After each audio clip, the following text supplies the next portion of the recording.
Baik, Bismillahirrahmanirrahim. Assalamualaikum warahmatullahi wabarakatuh. Sebelumnya perkenalkan, nama saya Fatih Raihan dari kelompok 5 Praktikum Perencanaan Teknik Industri. Dalam kesempatan kali ini, saya akan menjelaskan mengenai konsep dari modul-modul yang telah saya jalani selama mengikuti praktikum perencanaan teknik industri. Jadi untuk modul yang pertama yaitu perencanaan proses. Jadi ada beberapa output dalam modul pertama perencanaan proses seperti struktur produk yang merupakan kaitan antara produk dengan komponen-komponen penyusunnya mulai dari bahan baku sampai produk jadi. Struktur produk memiliki dua teknik penyusunan yang berbeda yaitu implosion dan explosion. Selanjutnya ada output berupa assembly chart yang digunakan untuk merepresentasikan hubungan antar komponen dalam suatu produk serta urutan perakitannya hingga menjadi produk akhir. Proses ini memiliki dua simbol utama yakni S yang berupa sub dan A adalah assembly. Yang kedua, selanjutnya adalah output berupa part list. Part list merupakan sebuah data yang punya fungsi sebagai pemberi informasi tentang data-data komponen seperti nomor, nama, kuantitas dari unit. Output selanjutnya berupa OPC atau Operation Process Chart yang merupakan metode untuk menjabarkan proses operasi dengan cara membagi proses menjadi elemen operasi yang lebih detail, logis, dan sistematis. Berisi informasi berupa waktu proses, bahan baku yang akan diproses, dan peralatan yang akan digunakan. Output selanjutnya adalah routing sheet yang merupakan langkah-langkah dalam proses produksi yang menyediakan informasi seperti nomor komponen, nama komponen, nomor operasi, deskripsi pembuatan, alat yang digunakan, serta persentase scrap. Output terakhir berupa gambar teknik yang merupakan bahasa yang digunakan dalam dunia teknik untuk menyampaikan informasi teknis secara akurat melalui kombinasi bentuk geometris, garis, simbol, dan anotasi. Selanjutnya itu adalah modul kedua, yaitu perancangan stasiun kerja, yang mana stasiun kerja ini merupakan area atau tempat ataupun lokasi di mana adanya aktivitas produksi yang dilakukan untuk mengubah bahan baku ke produk jadi sehingga memiliki nilai tambah. Lalu ada juga elemen kerja yang merupakan gerakan dasar penyusun suatu pekerjaan yang digunakan untuk menganalisis dan meningkatkan efisiensi kerja dan mengurangi gerakan tidak efektif. Elemen kerja atau elemen gerakan ini terbagi menjadi dua metode yaitu Terblick dan Jepang. Selanjutnya adalah peta kanan kiri atau peta kaki yang menggambarkan semua gerakan-gerakan saat bekerja dan waktu menganggur yang dilakukan oleh tangan kiri dan tangan kanan. Juga menunjukkan perbandingan antara tugas yang dibebankan pada tangan kiri dan tangan kanan ketika melakukan suatu pekerjaan. Setelah menentukan untuk peta kanan kiri, dilakukan perbaikan peta tangan kiri dan tangan kanan untuk mengurangi gerakan tidak efektif dengan menyeimbangkan beban kerja kedua tangan melalui penataan komponen dan penggunaan alat bantu yang dirancang berdasarkan data antropometri. Kesimpulan dari modul ini, berdasarkan hasil perbaikan, stasiun kerja baru menunjukkan peningkatan efisiensi dibandingkan stasiun kerja lama karena penggunaan alat bantu yang mampu mengurangi gerakan tidak efektif dan menyeimbangkan beban kerja.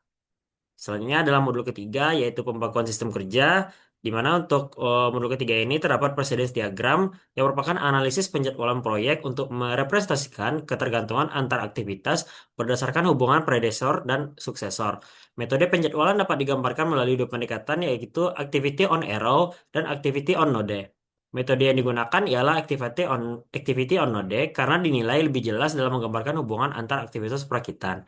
Selanjutnya terdapat kurva belajar yang merupakan representasi garis yang menunjukkan hubungan antara peningkatan penguasaan operator dengan pengalaman yang diperoleh dari pengulangan pekerjaan. Setelah itu dilakukan dua uji data. Yang pertama yaitu uji kecukupan data yang berguna untuk menentukan jumlah pengamatan yang diperlukan. Sebelum menguji kecukupan data, terlebih dahulu ditetapkan tingkat kepercayaan serta derajat ketelitian. Hasil uji kecukupan menunjukkan beberapa data tidak mencukupi karena jumlah data teoritisnya lebih besar dari jumlah data pengamatannya. Selanjutnya dilakukan uji keseragaman data yang digunakan untuk menilai tingkat keseragaman data hasil observasi. Pengujian ini dapat dilakukan secara menggunakan peta kontrol. Pengujian keseragaman menggunakan peta kontrol dengan tingkat kepercayaan 95% menunjukkan terdapat beberapa nilai di luar batas karena gangguan proses seperti pada saat melakukan praktikum terjatuhnya mur atau hambatan pemasangan baut. Kemudian dilakukan pembekuan waktu, yang dimana yang pertama itu menentukan waktu siklus, yang merupakan rata-rata waktu yang diperlukan saat menyelesaikan satu buah produk pada suatu proses produksi. Kemudian terdapat juga waktu normal, yang merupakan nilai rata-rata dari waktu yang diamati saat seseorang operator memiliki kualifikasi baik dan bekerja dalam kecepatan normal dalam menyelesaikan pekerjaannya dengan tiga metode penyelesaian. Metode-metodenya seperti Shikumark, Westinghouse, dan objektif, serta waktu baku dengan faktor kelonggaran. Waktu baku merupakan waktu yang dibutuhkan oleh seorang pekerja yang memiliki tingkat kemampuan rata-rata untuk menyelesaikan suatu pekerjaan. Jadi kesimpulan dari modul ketiga pembangunan sistem kerja berhasil menetapkan waktu standar perakitan CLT melalui penyusunan presiden diagram dan kurva belajar. Metode Westinghouse dipilih karena memberikan waktu normal paling stabil dan perbandingan nilai yang terkecil, serta memberikan penilaian yang lebih detail dengan hasil sebesar 2002,86 detik untuk CLTA dan 1999,17 detik untuk CLTB. Penurunan waktu perakitan selama 10 kali percobaan membuktikan adanya proses pembelajaran operator sekaligus memastikan waktu standar yang ditetapkan dapat digunakan sebagai acuan perencanaan kapasitas produksi. Selanjutnya untuk modul keempat yaitu estimasi biaya produksi. Estimasi biaya produksi sendiri merupakan proses memperkirakan total biaya yang dibutuhkan dalam menghasilkan suatu produk dalam atau jasa dalam periode tertentu. Jadi ditentukan perhitungan dan pengelolaan upahnya yang merupakan hak pekerja yang didapat dari Undang-Undang Nomor 13 Tahun 2003 dan dapat dihitung menggunakan empat metode. Empat metodenya seperti metode ranking sederhana, metode klasifikasi, metode perbandingan faktor, dan metode sistem angka. Setelah dilakukan perbandingan metode, terpilih metode sistem angka yang menghasilkan biaya yang paling minimum. Kemudian dilakukan perhitungan imbalan dan tunjangan berdasarkan ketentuan Undang-Undang Nomor 13 Tahun 2003 Pasal 94 yang menetapkan bahwa upah pokok minimal 75% dari total gaji dan tunjangan tetap maksimal 25%. Pengelompokan tunjangan terdiri dari dua komponen utama yaitu kompensasi langsung seperti gaji pokok, bonus serta komisi, dan kompensasi tidak langsung seperti asuransi kesehatan sebesar 10%, transportasi sebesar 10%, dan makanan 5%. Kemudian dilakukan klasifikasi biaya dengan memisahkan jenis-jenis biaya, seperti biaya bahan baku langsung dan tidak langsung, biaya tenaga kerja langsung dan tidak langsung, biaya administrasi, biaya umum, biaya reparasi, biaya aset, dan biaya overhead pabrik. Lalu terdapat juga biaya penyusutan yang merupakan biaya alokasi sistematis jumlah yang dapat disusutkan dari suatu aset selama umur ekonomisnya, seperti penyusutan nilai aset. Jadi untuk metode penyusutan ini terdapat dua metode yaitu straight line atau garis lurus dan saldo berganda. Setelah itu terdapat juga BOP atau biaya overhead pabrik yang merupakan biaya yang dikeluarkan dan tidak dibebankan langsung ke dalam suatu produk. Metode yang digunakan adalah activity based costing atau ABC. Lalu terdapat juga fixed cost dan variable cost. Fixed cost sendiri merupakan biaya yang tidak berubah apabila terjadi perubahan volume. Contoh fixed cost itu seperti biaya tenaga kerja langsung. Sedangkan variable cost merupakan biaya yang jumlahnya akan berubah apabila terjadi perubahan volume. Contohnya itu seperti biaya administrasi, biaya bahan baku langsung, biaya umum, dan sebagainya. Lalu setelah menentukan fixed cost dan variable cost akan dihitung break even point atau BEP. BEP itu sendiri merupakan titik impas di mana tidak terdapat laba ataupun rugi. Barulah kemudian dapat dilakukan perhitungan untuk harga pokok produksi atau HPP. HPP ini merupakan harga pokok yang dikenakan pada suatu barang akibat dari proses produksi. Selanjutnya ada juga HPPN atau harga pokok penjualan yang merupakan patokan harga ataupun harga pokok suatu barang yang meliputi seluruh biaya yang dikeluarkan sebelum ditambahkan dengan persentase laba. Lalu terdapat juga harga jual yang merupakan harga yang menentukan laba dari perusahaan tersebut. Barulah terakhir dapat ditentukan laba rugi. Laba merupakan pendapatan yang diperoleh dari selisih antara pendapatan dalam penjualan, lalu dikurangi dengan beban usaha pada suatu periode tertentu. Sehingga pada modul keempat estimasi biaya produksi dapat ditarik kesimpulan berhasil mengidentifikasi struktur biaya CLT dengan jelas melalui klasifikasi biaya bahan baku langsung, tenaga kerja, overhead, administrasi, penyusutan, dan reparasi. Hasil perhitungan menunjukkan bahwa metode activity based costing mampu menghasilkan nilai HPP yang akurat sebesar Rp93.981.957 per bulan untuk CLTA dan Rp82.213.337 per bulan untuk CLTB. Penentuan harga jual dengan margin 20%, analisis BEP, serta perhitungan laba menunjukkan bahwa CLTA dan CLTB masing-masing memperoleh laba sebesar Rp21.314.716 dan Rp18.671.633 per bulan. Hasil ini menunjukkan bahwa kapasitas produksi mampu memenuhi target dan proses produksi CLT dinilai visible serta menguntungkan untuk dijalankan. Selanjutnya, modul kelima yaitu peramalan produksi. Langkah awal dalam peramalan produksi dilakukan agregasi permintaan, merupakan proses penggabungan permintaan beberapa jenis agar dapat dijadikan satu permintaan dalam satu famili produk. Setelah itu ditentukan pola permintaannya. Jadi pola permintaan itu sendiri merupakan pembuatan plot data historis secara interval waktu tertentu. Tujuannya untuk menentukan hubungan antara dua atau lebih variabel. Jadi ada beberapa jenis plot data seperti horizontal, tren, siklis, dan musiman. Pada praktikum kali ini diperoleh pola datanya berupa tren positif yang bersifat siklis. Setelah menentukan pola data, barulah dilakukan peramalan permintaan. Peramalan permintaan ini tersendiri memiliki empat metode seperti metode regresi linear, eksponensial, kuadratis, dan juga tren siklis. Lalu setelah melakukan perhitungan menggunakan metode-metode peramalan tersebut, dihitung nilai error untuk tiap-tiap metode peramalan. Terdapat beberapa parameter error seperti MFE, MSE, SEE, MAD, MAPE, dan PE. Setelah menghitung persenan error tersebut, kemudian tiap-tiap metode peramalan akan dibandingkan tiap-tiap errornya.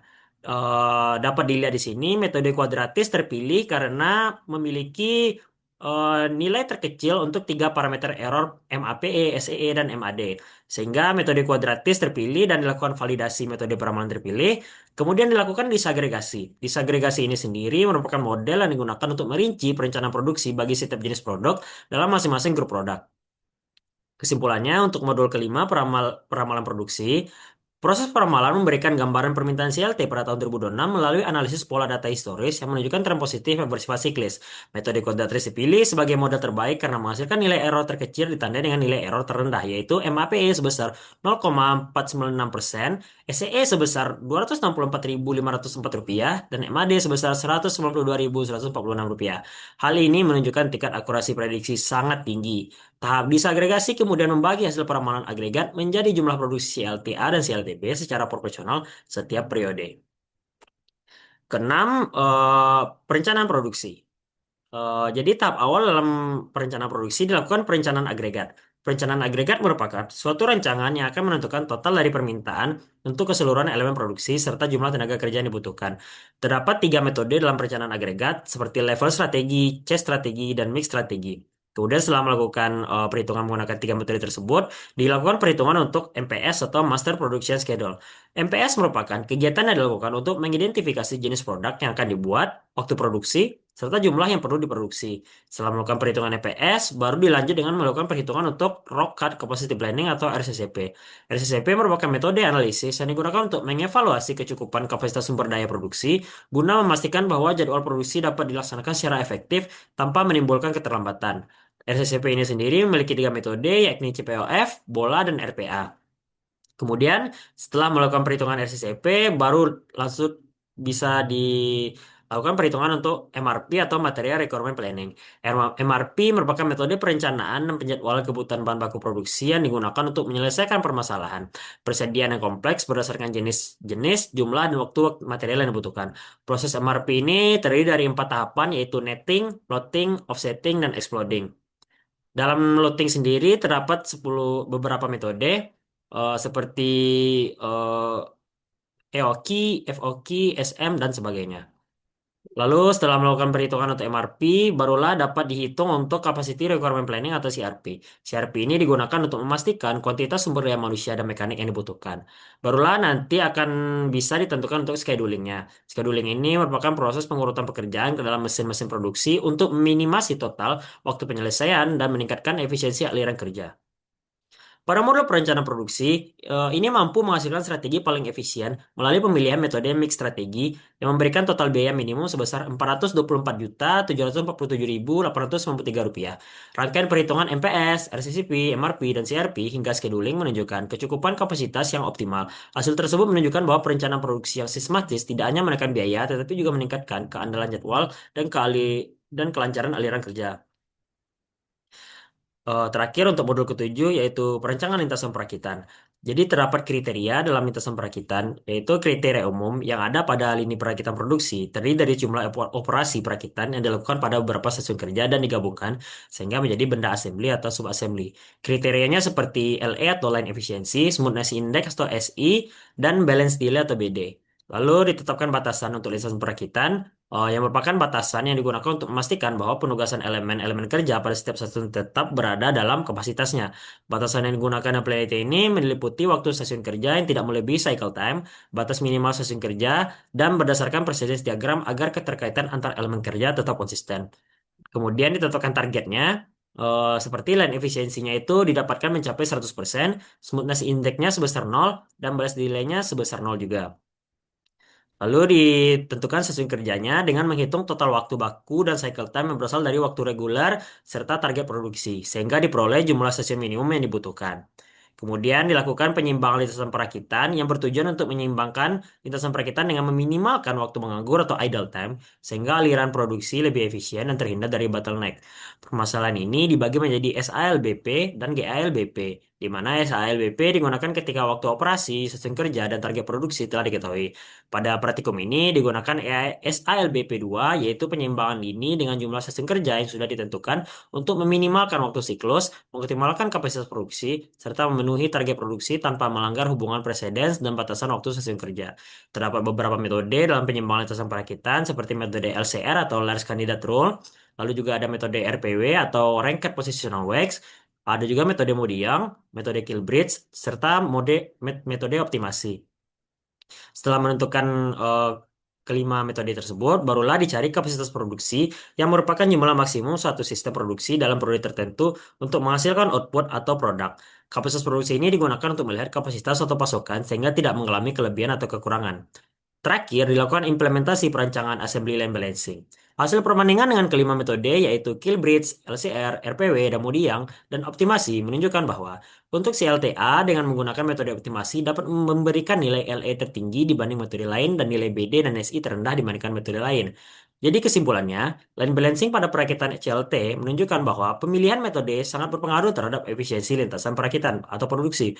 Berdasarkan beberapa metode yang diuji, yaitu Kilbridge, LCR, RPW, dan Modiang, dan serta optimasi, hasil perbandingan menunjukkan bahwa metode optimasi memberikan kinerja terbaik karena menghasilkan line efisiensi tertinggi sebesar 89%, smoothness index terendah sebesar 139,69, dan balance delay terkecil sebesar 11%, serta kapasitas produksi yang mampu memenuhi target MPS sebesar 1.238 unit. Hal ini membuktikan bahwa penugasan elemen kerja yang lebih seimbang melalui pendekatan optimasi mampu meminimasi waktu menganggur dan meningkatkan pemanfaatan waktu antar stasiun kerja. Baik, mungkin hanya itu yang bisa saya sampaikan terkait penjelasan konsep modul-modul yang telah saya jalani selama mengikuti praktikum perencanaan teknik industri. Maaf jika ada penyampaian yang masih kurang-kurang. Saya akhiri. Wassalamualaikum warahmatullahi wabarakatuh.